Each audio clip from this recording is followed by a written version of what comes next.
پیش آئی۔ فقہ حنفی بظاہر حدیث کے خلاف کیوں لگتی ہے؟ بالکل بھائی ایسے ہے، کہتے ہیں کہ عقل کا غلبہ ہے، بہت تشویش میں ہوں کیونکہ عمل تو حدیث پر کرنا ہے۔ آپ نے بالکل سچ تحریر فرمایا، بڑی اچھی بات کی۔ فقہ حنفی میں عقل کا غلبہ ہے، اس لیے کہ ائمہ مجتہدین میں سے امام ابو حنیفہ رحمۃ اللہ علیہ سب سے زیادہ بڑے فقیہ اور بہت گہری سوچ رکھتے تھے۔ وہ حدیث کے ظاہر پر عمل کرنے کے بجائے 100 مرتبہ سوچتے تھے کہ اس حدیث کے پیچھے ہے کیا۔ مثلا حدیث میں آ گیا کہ کھڑے ہو کے پیشاب کرنا منع ہے، یہ بہت سی روایات ہیں۔ ملوم رضی عائشہ رضی اللہ عنہ نے کہا کہ رسول اللہ صلی اللہ علیہ وسلم کے متعلق کوئی ایسی بات کہے تو تم اسے کہنا تم جھوٹ بولتے ہو، اور صحیح بخاری میں روایت ہے کہ حضور صلی اللہ علیہ وسلم سے ایسا ہوا ہے۔ جن ائمہ نے اس حدیث کے ظاہری الفاظ کو لیا ہے تو وہ کہتے ہیں بیٹھ کے اور کھڑے ہو کے دونوں برابر ہیں، حدیث میں آ گیا، عمل کیا ہے، اور ممکن ہے کہ وہ یہ سمجھے یہ بھی ثواب کا ہی کام ہے کیونکہ حدیث پہ عمل کیا ہے نا، ممکن۔ یہی حدیث جب فقہائے احناف کے یہاں آئی، امام صاحب رحمۃ اللہ کے یہاں آئی، تو امام صاحب رحمۃ اللہ نے فرمایا کہ رسول اللہ صلی اللہ علیہ وسلم کی زندگی میں تو یہ کبھی ہوا نہیں، اس موقع پہ کیا تھی، کیا پیش آ گیا تھا؟ اچھا کون سا صحابی کہتا ہے؟ پتہ چلا کہ صحابی حضرت حذیفہ رضی اللہ عنہ، حذیفہ رضی اللہ عنہ کے حالات دیکھے تو پتہ چلا کہ رسول اللہ صلی اللہ علیہ وسلم کے گھٹنوں میں شدید درد تھا، نہیں بیٹھ سکتے تھے، تو ضرورت پیش آ گئی تو حذیفہ رضی اللہ عنہ کو کہا کہ میرے ساتھ چلو اور کسی گندگی کے ڈھیر پہ چلو۔ وہ بڑے سیانے بڑے عقل مند آدمی تھے، انہوں نے ایک کوڑے کے ڈھیر کے اوپر رسول اللہ صلی اللہ علیہ وسلم کو کھڑا کیا کہ گھٹنے تو مڑ نہیں سکتے، شدید تکلیف ہے۔ اس حال میں رسول اللہ صلی اللہ علیہ وسلم نے اس حاجت اور اس ضرورت کو پورا کیا۔ آگے یہ بات پھیل گئی کہ حضور صلی اللہ علیہ وسلم کھڑے ہو کے ایسے کیا، بات ختم ہو گئی۔ لیکن جب حدیث میں آئی حنفیوں کے ہاں تو انہوں نے کہا اچھا اس کا مطلب یہ ہوا کہ یہ عذر میں جائز ہے، اسی لیے آپ دیکھیں پھر انہوں نے حرام نہیں کہا، حتیٰ کہ مکروہ تحریمی نہیں کہا، انہوں نے کہا مکروہ تنزیہی ہے کھڑے ہو کے پیشاب کرنا۔ پھر ہمارے زمانے کے علماء آئے، خاص طور پہ حضرت یوسف بن نوری نور اللہ مرکزہ، حضرت بن نوری رحمۃ اللہ علیہ نے ترمذی کی شرح میں لکھا کہ چونکہ آج کل ہمارے دور میں انگریز ہی ایسے کرتے ہیں تو اس لیے یہ فعل مکروہ تحریمی عملاً حرام قرار پائے گا، ہم اس کی اجازت نہیں دیں گے اور بہت بڑا گناہ اس سے شمار کریں گے، لیکن فی الواقع وہ مکروہ تنزیہ ہے۔ یزب بن نوری نور اللہ مرکزہ کی رائے ہے جو آپ کے سامنے رکھی۔ تو حدیث جب حنفیوں کے ہاں آتی ہے تو 100 طرح سے اس کا جائزہ لیتے ہیں۔ پھر دوسری بات یہ پیش آ گئی کہ حنفی فقہا جو تھے جب یہ پھیلی ہے حنفی فقہ تو یہ احادیث پر ایسا مقام آ گیا تھا کہ مصر کے صحابہ رضی اللہ عنہ کوئی اور فتویٰ دے رہے ہیں، مدینہ منورہ کے صحابہ رضی اللہ عنہ کوئی اور فتویٰ دے رہے ہیں، مکہ مکرمہ کے صحابہ رضی اللہ عنہ کوئی اور فتویٰ دے رہے ہیں، ہر شہر کے مفتی اور قاضی الگ الگ ہیں۔ یہ آج کا وقت تھوڑا ہی تھا، اب کون مدینہ منورہ سے سفر کر کے 1 مہینہ جائے مکہ مکرمہ اور جا کے پوچھے کہ فتویٰ یہ ہے یا یہ ہے؟ ہر جگہ صحابہ رضی اللہ عنہ کا اپنا اپنا عمل تھا، کوفہ کا اپنا عمل تھا، کوئی کس عمر میں کتنا دودھ پیے تو وہ بہن بھائی ہو جاتے۔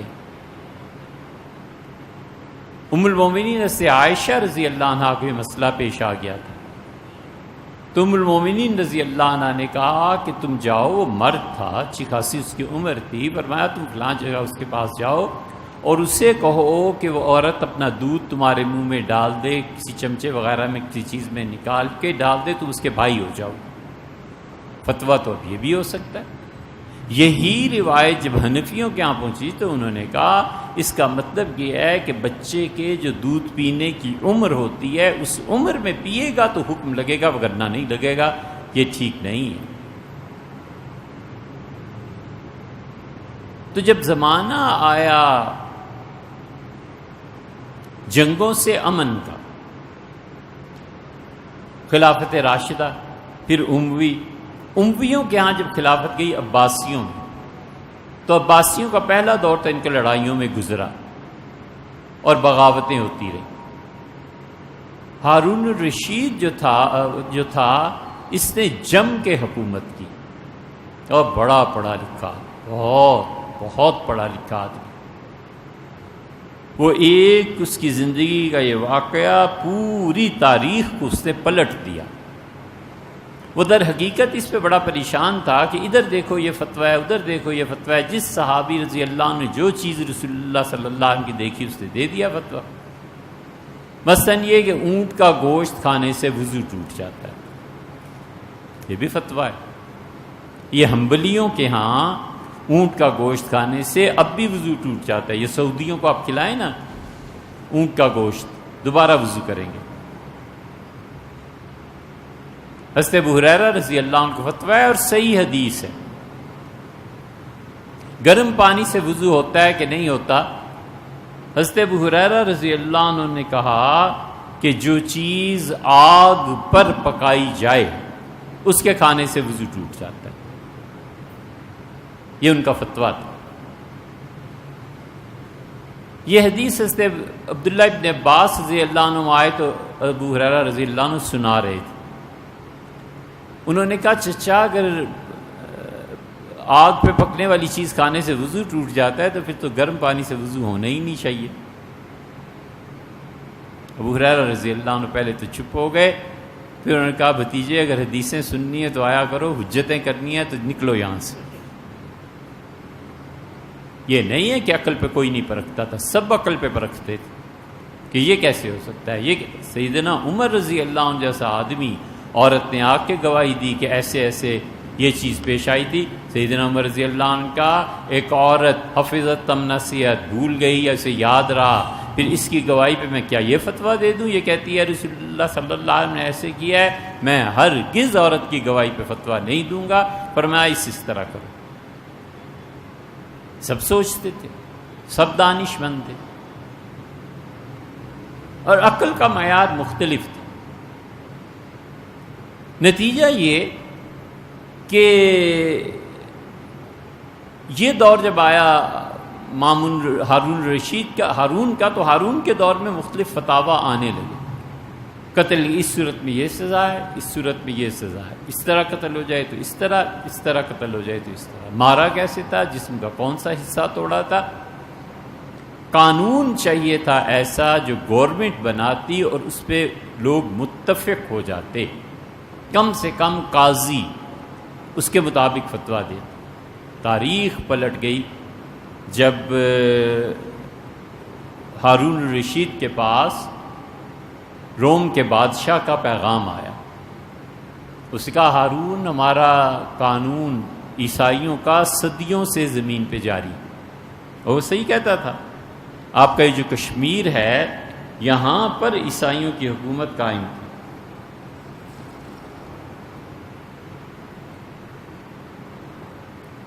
یہودیوں کی حکومت یہاں قائم تھی، عیسائیوں کی تھی، عیسائیت کے مطابق فیصلے ہوتے تھے کشمیر میں بھی۔ تو اس نے کہا قانون ہم سے آپ لے لیں، اسلامی قانون مختلف جگہ پہ مختلف۔ صحابہ کرام رضی اللہ عنہ متعدد واقعات آپ کو ملیں گے۔ حضرت ابو موسیٰ اشعری رضی اللہ عنہ نے ایک فتویٰ دیا، سیدنا عمر رضی اللہ عنہ تک وہ لڑکا پہنچ گیا۔ اس نے کہا حضرت یہ ہوا ہے، سیدنا عمر رضی اللہ عنہ کو بلاؤ، خط لکھا، ابو موسیٰ تشریف لائے۔ تو انہوں نے کہا اگر تم رسول اللہ صلی اللہ علیہ وسلم صحابی نہ ہوتے نا، میں تمہیں سخت سزا دیتا۔ تمہیں سیدنا عمر رضی اللہ عنہ نے یہاں تک قانون بنا دیا کہ میری مملکت میں کسی کو سزائے موت نہیں دی جائے گی جب تک کہ میں اس کا سارا مقدمہ خود مدینہ منورہ میں نہ سن لوں۔ تو نتیجہ یہ نکلا کہ جہاں قتل کی بھی سزائیں ہوتی تھیں، پہلے مدینہ منورہ آتے تھے لوگ، بتاتے تھے، امیر المومنین اس پہ فیصلہ فرما دیتے تھے کہ نہیں ہو سکتی، کتنی سزائیں تھیں، جو فرمایا نہیں ہو سکتی۔ اس صورتحال میں اس نے یہ کہا، روم کا عیسائی جانتے تھے کہ کیا ہو رہا ہے، اسلامی قانون کے بجائے عیسائیت کا قانون نافذ ہو جاتا، لوگ یہ کام کرتے۔ ہارون کے جو لوگ وزیر تھے، یہ جو اتنے بڑے بڑے لوگ تھے، انہوں نے ہارون کو کہا کہ آیا ہے پیغام، خط ہے کہ چیزیں، ہارون آمادہ تھا اس بات پہ کہ نافذ کر دے۔ تو ہارون سے کسی نے کہا کہ آپ کیوں باہر جاتے ہیں، ہم کیوں قانون عیسائیوں سے لیں؟ آپ کو نہیں پتہ امام ابو حنیفہ رحمۃ اللہ علیہ، آپ کے والد دادا، ان کے زمانے میں انہوں نے 2 کام کیے۔ اللہ تعالیٰ امام صاحب رحمۃ اللہ علیہ کو اس مقام اور اس جگہ پر پہنچائے جہاں انبیاء علیہ السلام، خدا کی بے پناہ رحمتیں اور نور اس ہستی پہ نازل ہو۔ انہوں نے کہا 2 کام حضرت نے ساری زندگی کیے ہیں، ایک تو انہوں نے افراد بنائے ہیں، قاضی بنائے ہیں، دوسرے اسلامی قانون مرتب کر کے دنیا سے گئے ہیں، 86,000 مسائل تو وہ خود طے کر کے گئے ہیں، ہم کیوں ادھر ادھر جائیں؟ اس کا ہے اتنا بڑا کام، لیکن وہ تمہارے باپ دادا، اس کا باپ دادا کو چھوڑیں جی، ملک میں قانون نافذ کرنا ہے، قانون امام صاحب رحمۃ اللہ سے لے لیں۔ چنانچہ امام ابو یوسف بلائے گئے اور امام ابو یوسف رحمۃ اللہ علیہ کو چیف جسٹس مقرر کیا گیا۔ اب ملک میں جتنے بھی قاضی مقرر ہوتے تھے وہ امام ابو یوسف رحمۃ اللہ علیہ کے مشورے اور سائن سے ہوتے تھے۔ امام ابو یوسف رحمۃ اللہ بہت انصاف کرنے والے آدمی تھے، وہ اتنا انصاف کرنے والے آدمی تھے کہ لوگ ادھر ادھر کے قصے بیان کرتے ہیں، انہوں نے خود عباسیوں کے خلاف فتوے دیے ہیں۔ امام ابو یوسف رحمۃ اللہ خط لکھا تھا ہارون نے کہ میں اپنی مملکت کے لیے، کیا ڈانٹ پڑی ہے، 1 ورقہ خط اور 700 صفحے کی کتاب امام صاحب نے لکھ کے جواب میں بھیجی کہ تمہارے دور میں یہ ظلم ہے، اتنی مہنگائی ہو گئی ہے، سیدنا عمر رضی اللہ عنہ کے دور میں عراق سے اتنی آمدن تھی، اتنا ٹیکس لگتا تھا، یہ چیزوں کے بھاؤ تھے، تمہارے زمانے میں عراق کے علاوہ بھی زمینیں فتح ہو گئی ہیں، ٹیکس بڑھ گئے ہیں اور پبلک رو رہی ہے، تم کیا اللہ کو جواب دو؟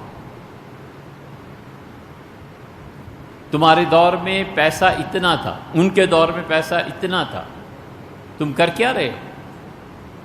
اس ابو یوسف رحمۃ اللہ علیہ نے پھر قاضی مقرر کرنا شروع کیے۔ وہ قاضی پھر کہاں مقرر ہوئے؟ وہ ترکمانستان میں مقرر ہوئے، وہ افغانستان میں مقرر ہوئے، وہ انڈیا میں مقرر ہوئے، سارے علاقے جتنے مفتوحات تھے ایشیا میں، خاص طور پہ امام ابو یوسف رحمۃ اللہ علیہ نے اپنے دوستوں کو چن چن کے لگایا، کیونکہ ان کی قابلیت سے واقف تھے۔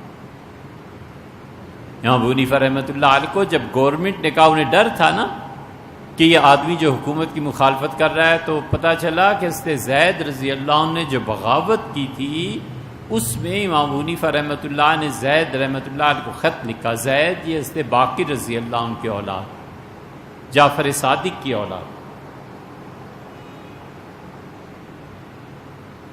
امام صاحب رحمۃ اللہ نے لکھا کہ حکومت کے خلاف بغاوت کریں، 10,000 تولے سونا آپ کی خدمت میں بھیج رہا ہوں، اسلحہ خرید لیں،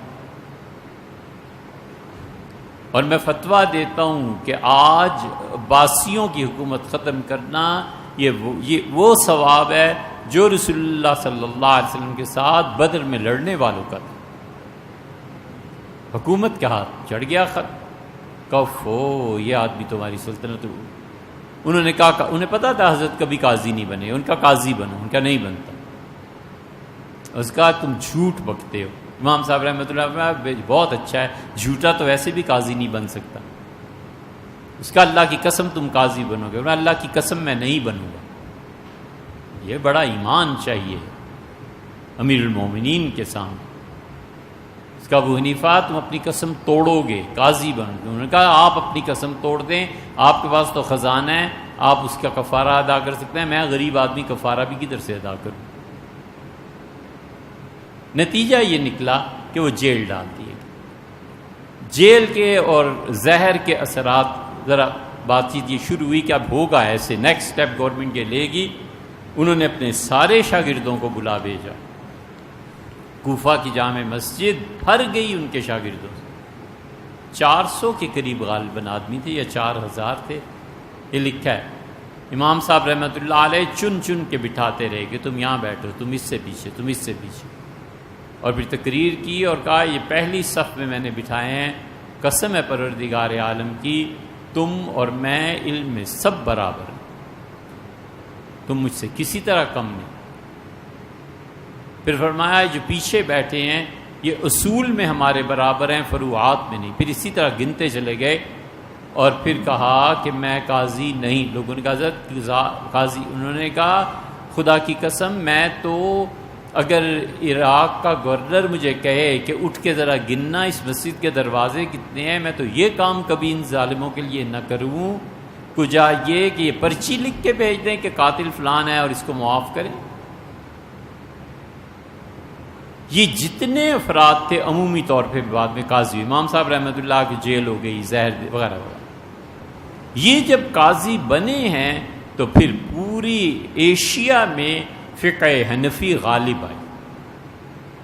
مصر کے قضات وہ بھی ویسے ہی تھے، حنفی تھے، دمشق کیا، عراق کیا، ترکی کیا، اور یہ جتنی ریاستیں آپ کی آزاد ہوئی ہیں، یہ کیا روس تک سارے جب قاضی حنفی ہو گئے تو اس لیے یہ حنفیت پھیلی، اور ان میں پھر عقل، دانش مندی، ان نسلوں کا غور کرنا،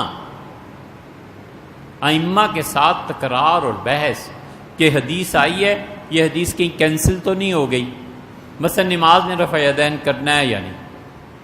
انہوں نے کہا دیکھو احادیث کیا آئی ہیں، پتہ چلا اہل بیت کرام رضی اللہ عنہ کی احادیث یہ ہیں کہ رسول اللہ صلی اللہ علیہ وسلم وفات تک رفع یدین کرتے رہے۔ اہل تشیع نے ان احادیث کی بنیاد پر ان کی نماز کبھی دیکھیں آپ شیعہ حضرات کی، ہمیشہ ہاتھ اٹھاتے رہتے ہیں، حتیٰ کہ سلام سے پہلے بھی 3 مرتبہ ہاتھ اٹھاتے ہیں۔ یہ ان احادیثی کی بنیاد پہ تو ہے، اور اپنے پاس سے تھوڑی وہ لے آئے۔ پتہ چلا رسول اللہ صلی اللہ علیہ وسلم نے رفع یدین کرنا بعد میں چھوڑ دیا تھا۔ اچھا کہاں کہاں چھوڑ دیا تھا؟ امام مالک رحمۃ اللہ فرمایا سرے سے کرتے ہی نہیں تھے، سب منسوخ، سب کینسل۔ کھڑے ہو، ہاتھ باندھو اور نماز شروع کر دو، اور ہاتھ بھی باندھو جب فاتحہ پڑھنی شروع کرو، قرآن کے احترام۔ امام حنیفہ رحمۃ اللہ تک بات پہنچی تو انہوں نے کہا ہمارے شہر میں سب لوگ ایک مرتبہ ہاتھ اٹھاتے ہیں، کیونکہ عبداللہ ابن مسعود اور امیر المومنین سیدنا علی رضی اللہ عنہ جب یہاں آئے تھے تو انہوں نے ایک ہی مرتبہ ہاتھ اٹھائے تھے۔ پھر امیر المومنین نے چونکہ اس دارالحکومت دارالخلافہ بنا دیا تھا، لہٰذا ہم ایک مرتبہ ہاتھ اٹھائیں گے، پھر نہیں اٹھائیں۔ سارے حنفی ایسے ہی رہے۔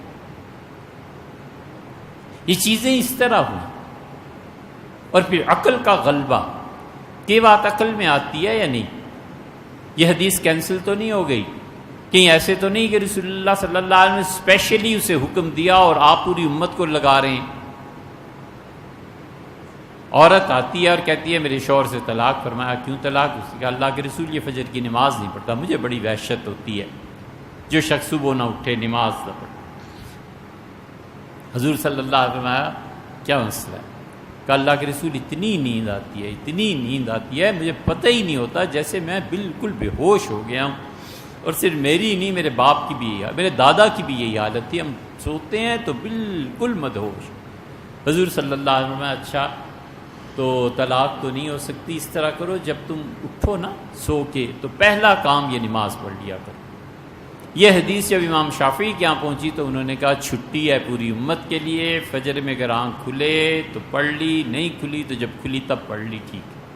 امام حنیفہ رحمۃ اللہ فرمایا یہ نہیں ہو سکتا، اللہ کہتا ہے ان الصلاۃ کانت للمؤمنین کتابا موقوتا، ہم نے ایمان فرض کیا ہے نماز والوں پر ایک خاص مدت کے اندر اندر۔ ان کا قرآن کہتا ہے ٹائم کے اندر اندر، حدیث اس سے کینسل کرتی ہے تو حدیث قرآن کیوں کیسے کینسل کر سکتی ہے؟ اٹ مینز کہ رسول اللہ صلی اللہ علیہ وسلم نے یہ اسپیشل پرمیشن اس آدمی کو دی تھی، امت کے لیے نہیں ہے۔ چنانچہ فتویٰ اس پہ آ گیا، امام شافعی رحمۃ اللہ کے یہاں چلے جائیں تو فتویٰ اس پہ آ گیا، امام مالک کے یہاں چلے جائیں تو کہتے ہیں حضور صلی اللہ علیہ وسلم فیدین آخر پہ بالکل چھوڑ دیا۔ تو حنفی فقہا نے اس طرح کھوج کھوج کے ایک ایک حدیث کو عقل میں، یہ بات عقل میں نہیں آتی، یہ بات روایت میں نہیں آتی، یہ بات سمجھ میں نہیں آتی، اس طرح حنفی فقہ کو مرتب کیا گیا ہے۔ اس لیے حنفی فقہ ہماری عقل کے بہت قریب ہے۔ اب کئی ائمہ نے فتویٰ دیا، سے عائشہ رضی اللہ عنہ نے جو فتویٰ دیا تھا کہ جاؤ اور دودھ پی لو اور اس عورت کا، اور تم اس کے بھائی بن جاؤ گے، لہٰذا سفر تمہارے لیے درست ہو جائے گا۔ حنفیوں کیا یہ حدیث ان کا بالکل نہیں ہوا ہوگا، ام المومنین رضی اللہ عنہ نے کہا ہوگا، یہ ان کا اجتہاد تھا، لیکن ہم اس اجتہاد پہ فتویٰ نہیں دیں۔